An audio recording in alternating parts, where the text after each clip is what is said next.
Chair now lays out House Bill 3976, and if there is no objection, Representative Representative Phelan offers a committee substitute for House Bill 3976 and recognizes Representative Ashby to explain the substitute. Thank you, Mr. Chairman and members. Appreciate the opportunity to lay out the substitute to House Bill 3976 before you this afternoon. Members, the appropriations bill that was passed recently includes two significant items which show the commitment that this committee and that the House as a whole is willing to make for our retired teachers in Texas. First, we approved the usage of $500 million from the Economic Stabilization Fund for TRS care and included those funds into our budget, which passed the House last week. Next, we also included a rider in the TRS bill pattern which speaks to the shared responsibility of the TRS care shortfall. The bill I'm laying out today assumes an increase from the state from 1% to 1.25% and school districts from 0.55% to 0.75%, increasing contributions based on the total active employee payroll for each year of the biennium. Having said that, passage of a bill to provide some changes to the plan design is a critically important second step to sustaining a health care plan for retired teachers across our state. Frankly speaking, as the Senate plan for TRS care was pulled down last week, the future of retired teacher health care depends on what we do with this bill this session. What does the bill do? Members, I thought it might be helpful to see the two proposals side by side so that we'll have an opportunity to provide you with a handout, as you will see, I think, in your accompanying documents here, to show you the difference between our committee substitute with the most recent plan that was introduced in the Senate. As far as changes to the current plan design, the committee substitute provides two options for retirees. First, a plan for pre-65 retirees who are not Medicare eligible. Targeted premiums for these participants would gradually increase starting at $200 over the course of a 4-year period until 2021. Second, the bill provides a Medicare Advantage plan for Medicare-eligible participant age 65 and older at a consistent premium cost of $146. It is important to note that this bill would maintain the Medicare Part D plan for prescription drug benefits, and practically speaking, this bill is very similar to current law as it pertains to our Medicare-eligible retired teachers. The bill also provides that no premium will be charged to disability retirees who, 1, retired before January 1st of this year, 2, are currently receiving disability retirement benefits, and 3, are not eligible to enroll in Medicare. This zero-cost health care option for disability retirees will last 4 years under this bill.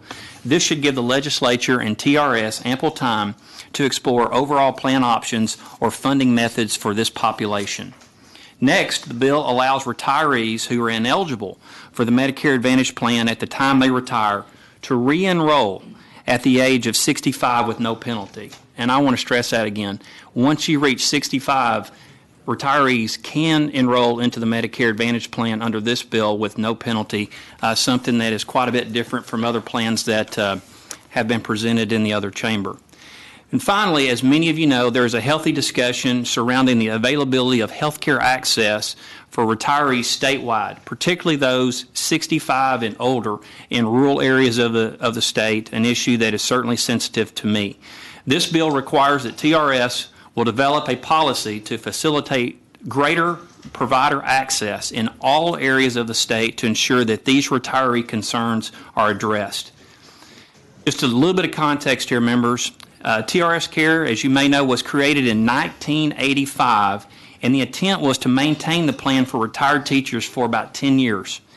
In the 32 years since the plan was created, the state has chosen not to commit to long-term solutions for the sustainability of TRS Care, but rather continue to apply Band-Aids to structural and funding problems from one biennium to the next.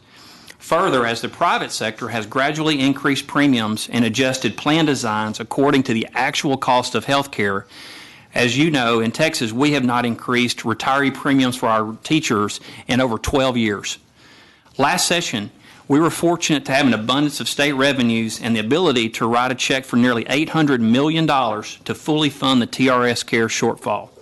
Knowing that the rising cost of health care would not allow the state to adopt such an aggressive course again, an interim committee between the House and Senate was created to examine the available options for the long-term sustainability of TRS care. Myself and the gentleman sitting right here to my immediate left were two of the three House members who sat through hours of testimony on this issue.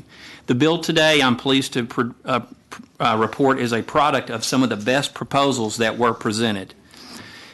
The current shortfall, as you well know, is estimated to be over $1 billion in the current biennium and is growing exponentially. It could reach $3 billion for the next biennium. Without action this session, TRS will have limited flexibility to provide a new plan that will continue any type of meaningful health care for its retirees. Furthermore, they would be forced to increase expenses for all plans. Retirees, as you can imagine, would almost certainly migrate to a no-cost health care plan, which would create a substantial loss in revenue for TRS and would result in the inability to pay insurance claims. Simply stated, if this bill does not pass, the health care system for retired teachers in Texas will enter a death spiral and collapse. No one on this committee or in this legislature sees this as a viable option. Fortunately, we have the opportunity to prevent this catastrophe by taking decisive action in order to continue to provide meaningful health care coverage to our retirees. Thank you, members. Before I open it up for any questions, I know also we've got a number of folks here that can also serve as a resource witness, and I'm primarily thinking of folks from TRS if the questions are very technical in nature. So with that, I'll be glad to answer any questions and reserve the right to close. Thank you, Mr. Chairman. Representative Gonzalez. Thank you, Chairman. Trent, did you, Chairman Ashby, did you know that was 2 when TRS was created? I wouldn't have figured you were even born. No, I was 2. But I really appreciated your comment about this being created in 1985 without really anything beyond Band-Aid solutions. And if you could imagine my lifetime, my entire lifetime without a sustainable plan to make sure that our retirees are protected, I really appreciate your leadership on this. I think that it's a little bit overdue, and I'm glad that you have really considered a lot of voices, specifically the protections to make sure that people, once they hit 65, can join the plan. So thank you for that. Thank you, Representative Gonzalez. Representative Simmons. Thank you, Mr. Chairman. Chairman Ashby, thank you and all the members for working on this. I know it's a difficult subject. There's no easy answer to this. I did have a couple of questions. I just wanted to make sure. So what we're doing is we are putting a fixed amount that the people that are under age 65 will have to pay, and it will stair step. That's right. Over time. Over 4 years. Was there any discussion on doing it not a fixed amount but a percentage, since we don't know how cost will rise during that period of time? Well, the short answer is not really. What we did, Representative Simmons, was basically look at the amount of revenue that was being collected on the current premiums from our retirees, both pre-65 and over. And then we looked at the additional revenues from our stool that funds TRS Care, school districts, active participants or active teachers, and then the state of Texas. And so we took a look at the overall revenue stream. And then, as we've talked about in our budget, with the additional $500 million that we were able to put in there, we took all the revenue and then backed into what we could afford to do for the next 4 years. And essentially the goal was to try to put something in front of us that would allow us to continue to fully fund and help our retired teachers with health care coverage in a meaningful way. But unfortunately, we weren't able to do it, in perpetuity. But we do feel like, based on what we were able to work with for the next 4 years, the plan that I've presented to you this afternoon is the best option that we have. So we took all the money that we were going to put in the districts and all that, what they were currently paying, and then really what we projected the amount to be, and the difference is what the increase was. That's accurate. I am going to defer to TRS to make sure I'm saying that right, but I believe that's correct. I mean, that makes sense. How many people, and you may have said this, and I just didn't hear, how many people are in the disability program that we talked about leaving at zero? But we're only leaving it zero for the retiree-only coverage. If they have family, they do pay something in that according to the information that you give us. Do you know how many people we're talking about? If not, TRS can probably tell us. They know the number. I actually have that number. Here we go. Representative Simmons, as of January 1st of this year, there are 3,289 pre-65 non-Medicare disability retirees that are included in that category. So their cost for themselves is going to be zero. If they have a spouse, we will charge them That is something correct. according to these numbers. That's right. And the That's right. family's the same. That's right. It's retiree only. Okay, so they'll probably still end up having a little bit more out of pocket, probably. Maybe about even. Maybe it's about a. Potentially, and that's what's interesting, members, is when you look at the breakout of the premiums that we're talking about here. I get asked the question a lot. Well, how do we come out in that? Well, it depends. There are actually going to be some retirees whose premiums will actually decrease under this plan, and those are primarily over 65 retirees. They will see a decrease under this plan. But in the pre-65 category, there will be some increases to that. But again, because of the investment that the state of Texas has made, coupled with the plan changes, those increases are minimal. For example, even out looking at the fourth year, it's $370 is the total cost for a retiree in 2021. Right, and if the amount that we're putting in, because we're putting in a percentage, and the That's district's right. putting in a percentage of payroll. That's right. And if those amounts, though, don't, plus the 370 or whatever, it's possible that could still come up short, right? It's possible, and I'm going to let TRS speak to kind of looking at their runs on the actuarials, but I didn't mention this, but I want to highlight this. As we put in our rider, there was, again, everybody was on notice. We were going to look at something there was going to be some shared burden. The one category here that we didn't, there are four legs to this funding stool, and the one leg that is not going to see an increase is our active teachers. Their rate of that percentage you spoke to of 0.65 will remain the same. So school districts will go from 0.55 to 0.75 of a percent based on their number of employees at the school district, and the state of Texas will go from 1% for total enrollees statewide to 1.25%. Absolutely. Representative Gonzalez? Hi, thank you, Chairman. I have one question, Chairman Ashby. You said that under 65 would see that increase, but once they turn 65, their rates come down to the 65 age group, or will it remain? It's right. So under the current proposal, the Medicare Advantage plan is $146 a month. That's right. Okay, thank you. Members, other questions for Chairman Ashby? I want to echo the comments, Chairman Ashby, for your leadership on this. It's been very, very effective and very inclusive, and so I think that's going to be reflective of the support you have for this. So thank you for that. Thank you for that leadership.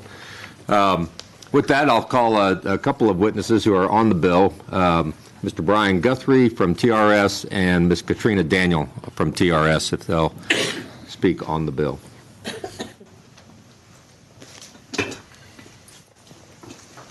The chair recognizes Representative Giddings. I'm sorry, I thought you already checked in with us. So. Thank you, Mr. Chairman.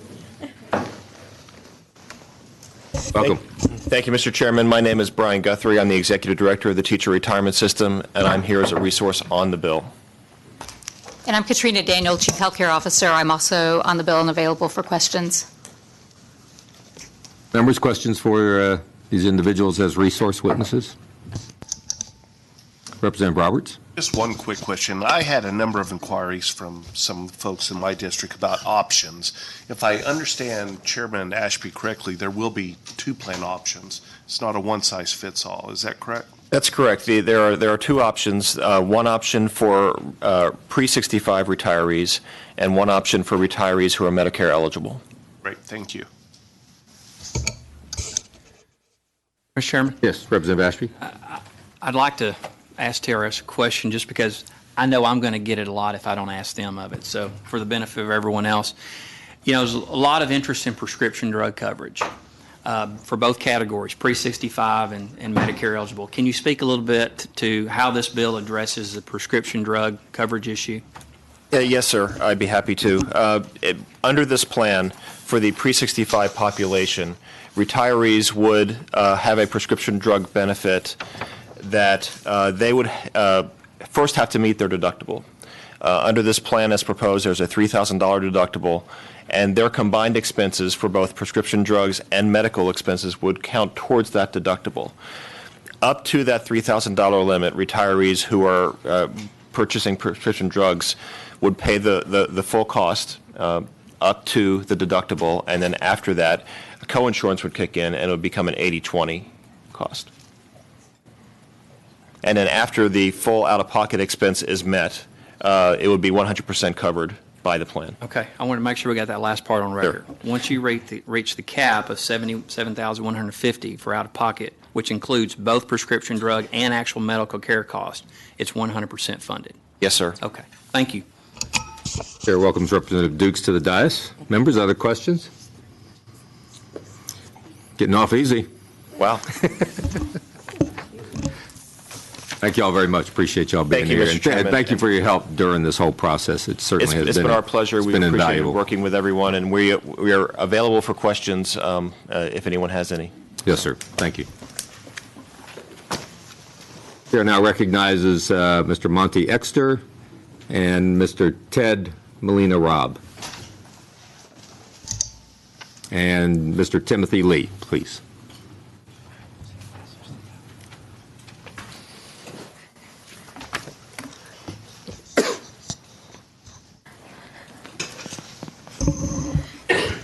Oh, I'm sorry, Representative Roberts.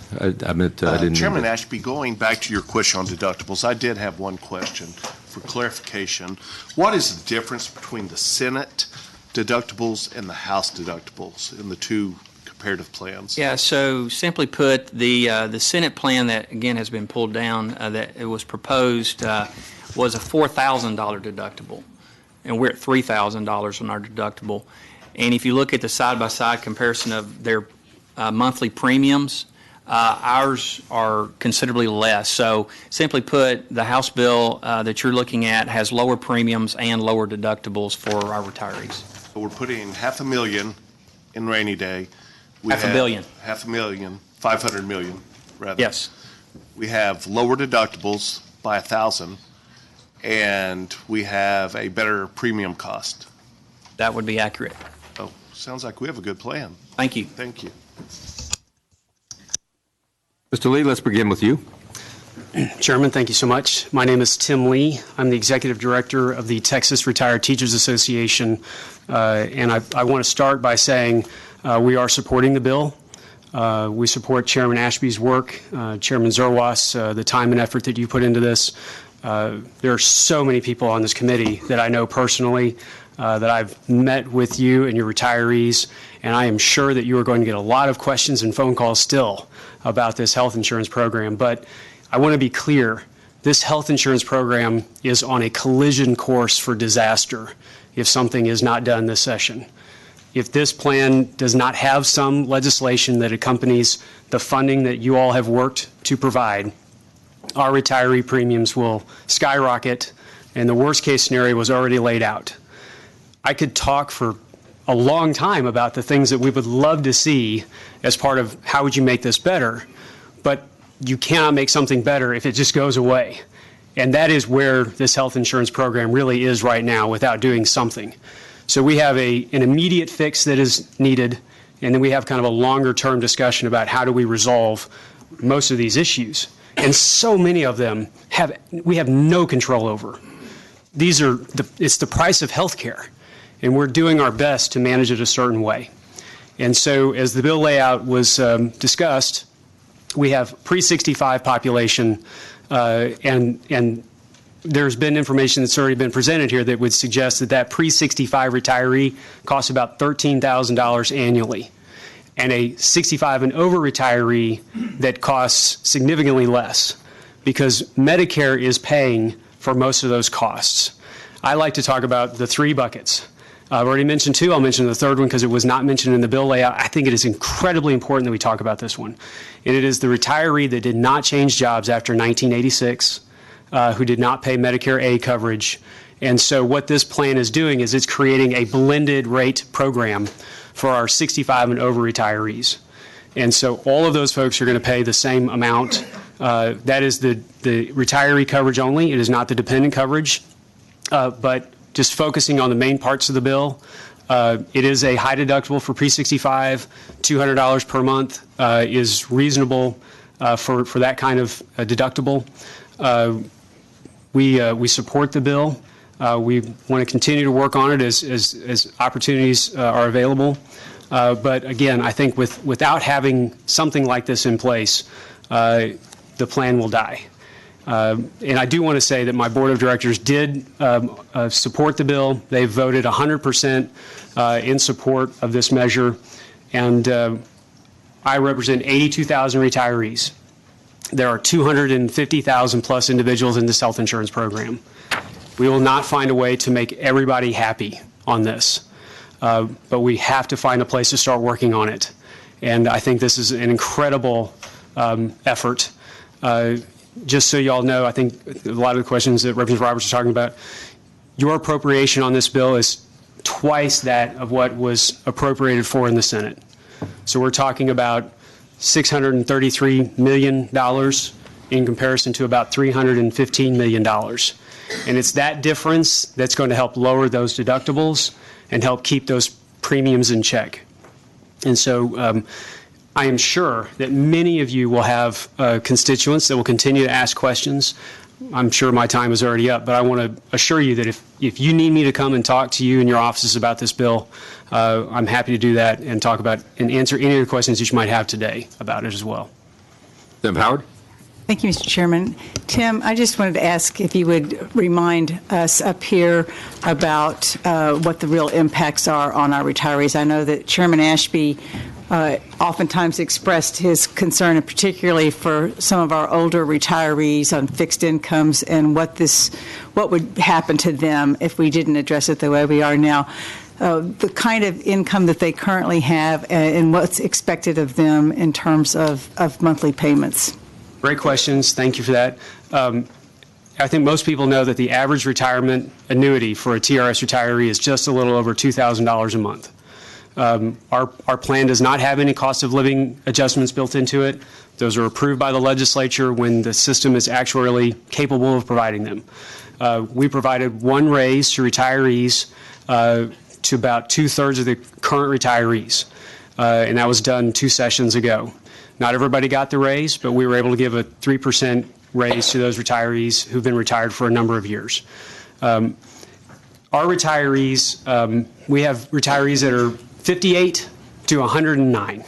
You know, more than 200 centenarians are in TRS.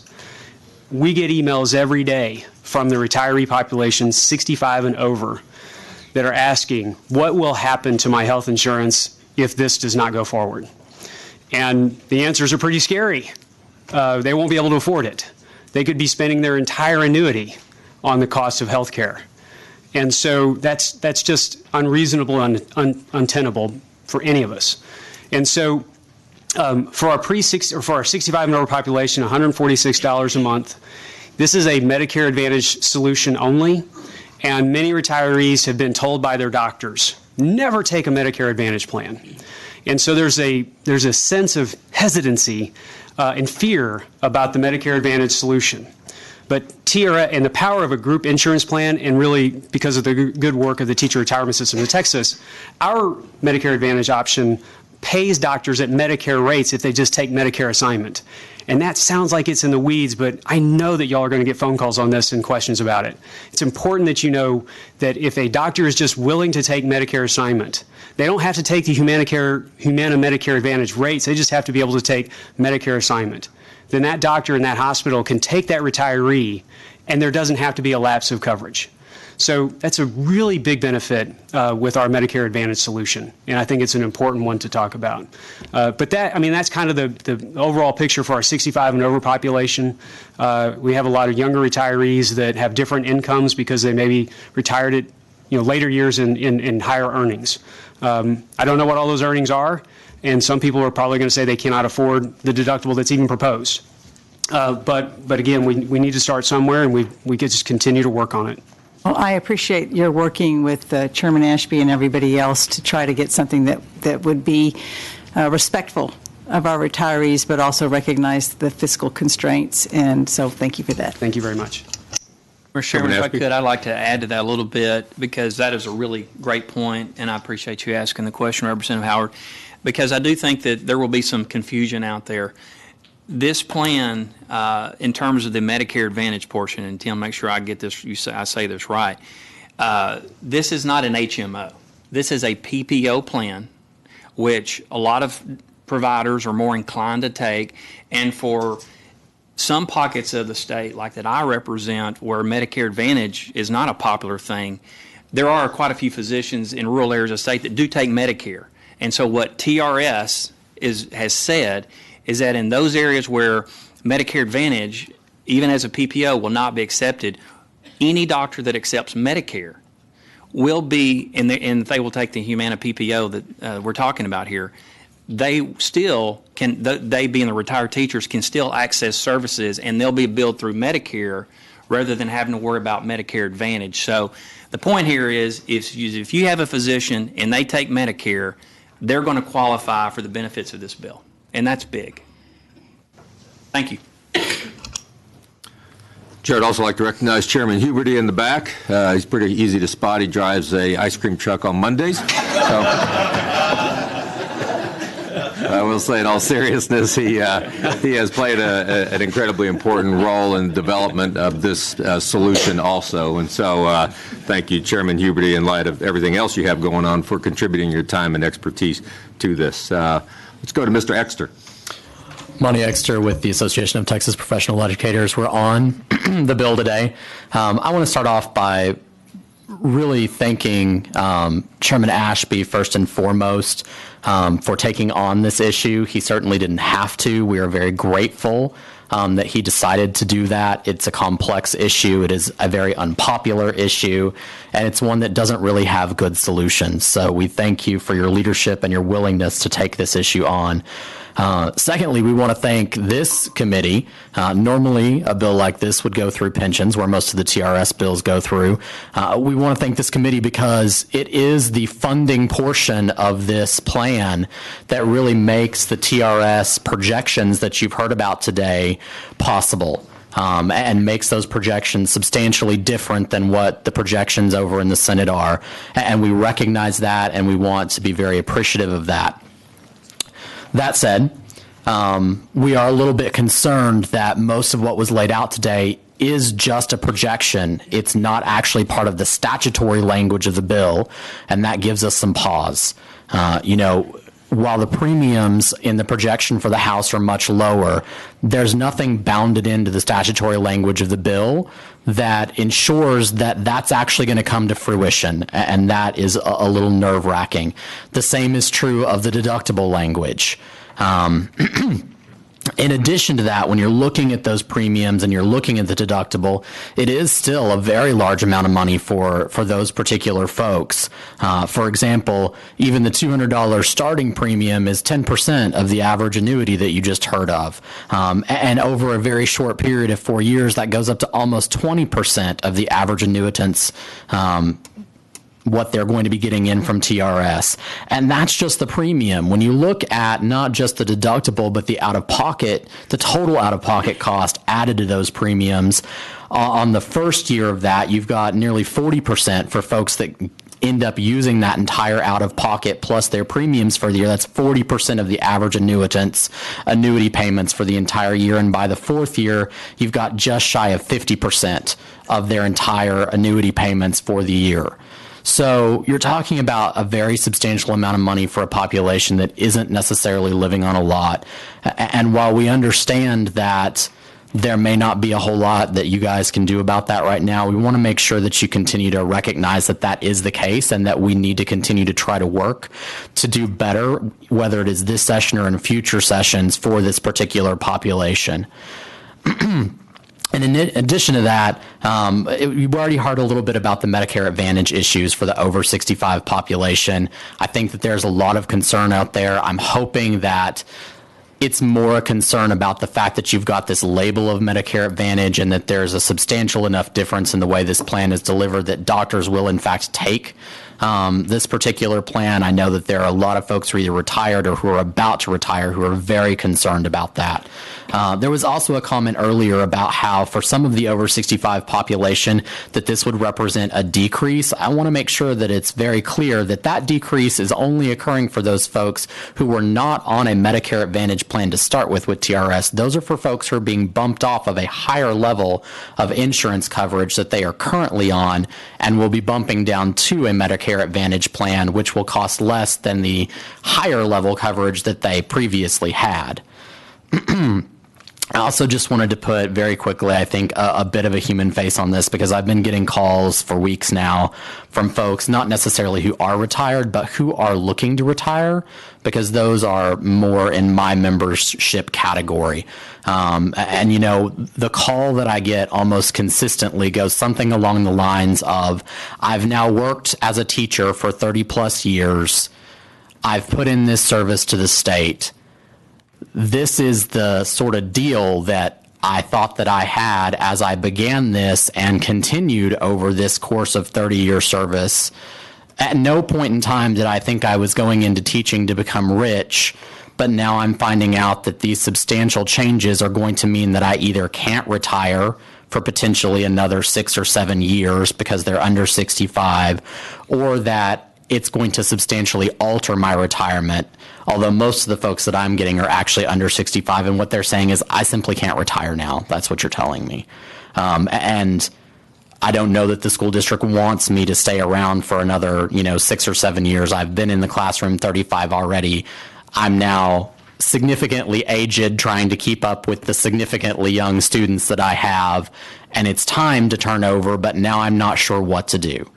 And so those are the types of calls and the types of concerns that I'm getting about this.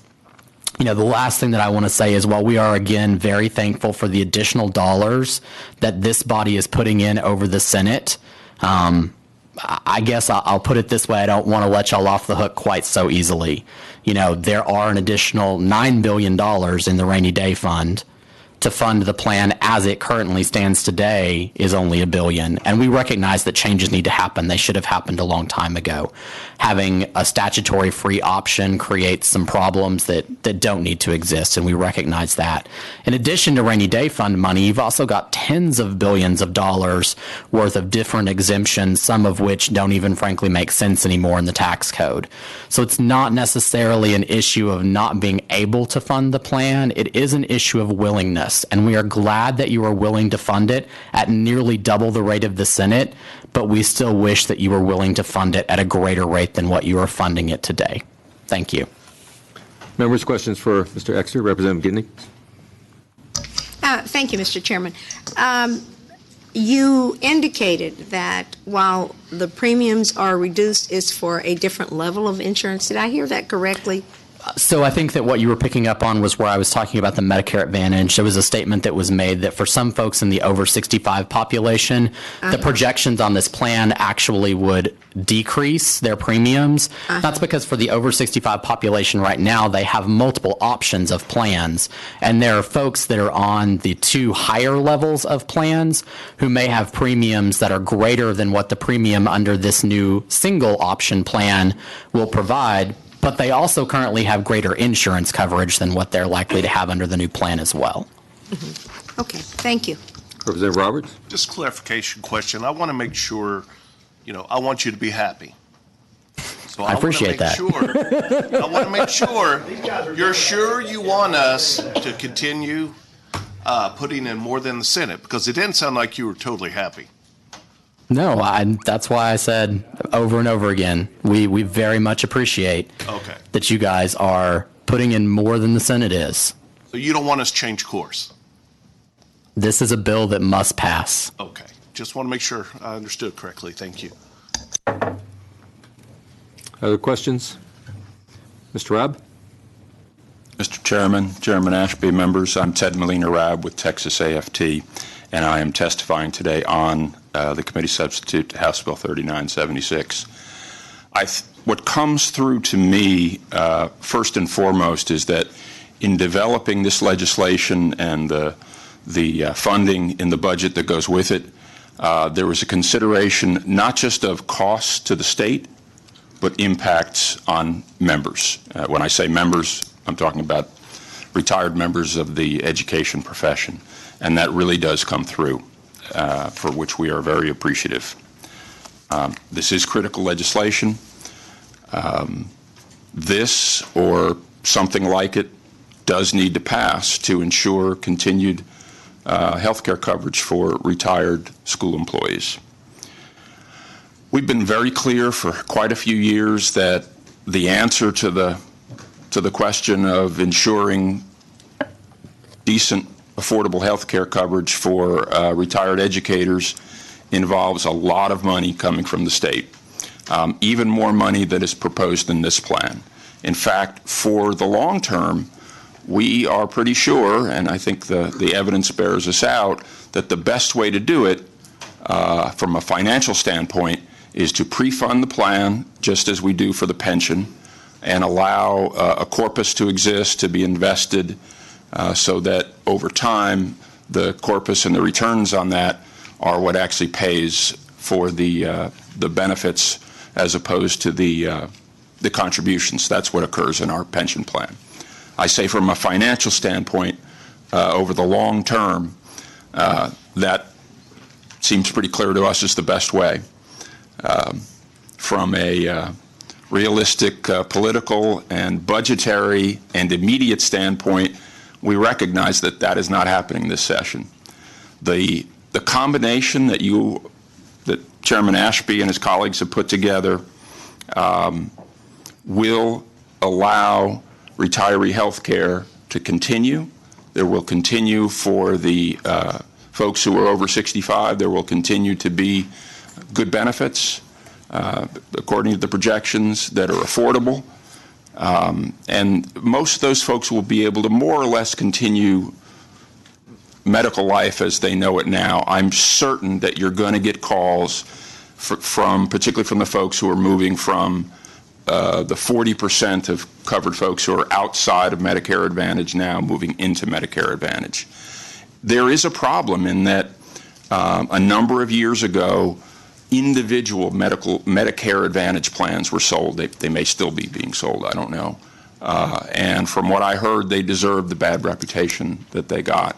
This is very different. This is and always has been a group Medicare Advantage plan. I've not heard from any of my members any problems with it, other than they do occasionally get doctors who don't feel like they should get in it, and I think you've gone a long way to solving that problem. The other thing we can do is get our torches together and link arms and march on big providers that refuse to get in it. We encourage you to use the power of the state to, if there are large providers that are not being responsible in covering retired educators, we encourage you to use the power of the state to bring them in, have them do the right thing. There are three, and I did provide some written testimony, so I'll just summarize these. There are three suggestions we have as this bill and the budget move forward together. One is you've put a lot more money into this plan than another group of legislators. You put much more money in this plan than outside of supplemental funding than has been true in the past. We encourage you to not only hold that, but continue to find more money to put in it, particularly to lower the deductible and the premiums for the folks in the pre-65 plan. We also encourage you to extend the relief for disability retirees. Most of us think about teachers when we think about schools and TRS. I want to remind you that a very sizable group of folks who are absolutely necessary to education are not teachers, and they don't get paid like teachers. I want you to think about the 5'2" woman who serves food in the cafeteria and carries around those steam trays that are half the size of this table. She starts working younger. She works long, physically demanding hours. She does not make enough money that would allow her to have private savings. There's a really good chance that she is going to be one of those disability retirees. So her annuity is going to be a lot lower, and her health care needs are going to be a lot higher. And I want you to keep her in mind as you move forward. And let's make sure that at the very least, we can provide some relief from the premiums. Keep in mind that up to $3,000, she's still going to be paying 100% of her medical costs. And then finally, this is a huge change. Most of it, regardless of the funding that goes into it, is in fact needed. We've long advocated for a single plan, not allowing folks to pick and choose, although they're restricted from moving in TRS care, but they can still pick and choose, and that's not a good thing for long-term stability. But it's still going to be a major change. We suggest that when the board and the staff have put together their plan, their actual, here are the benefits, here are the premiums plan, you should have them come back. You won't be in session, but have them come back to the LBB and present that, and have the LBB hold a hearing and either approve or disapprove of their plan.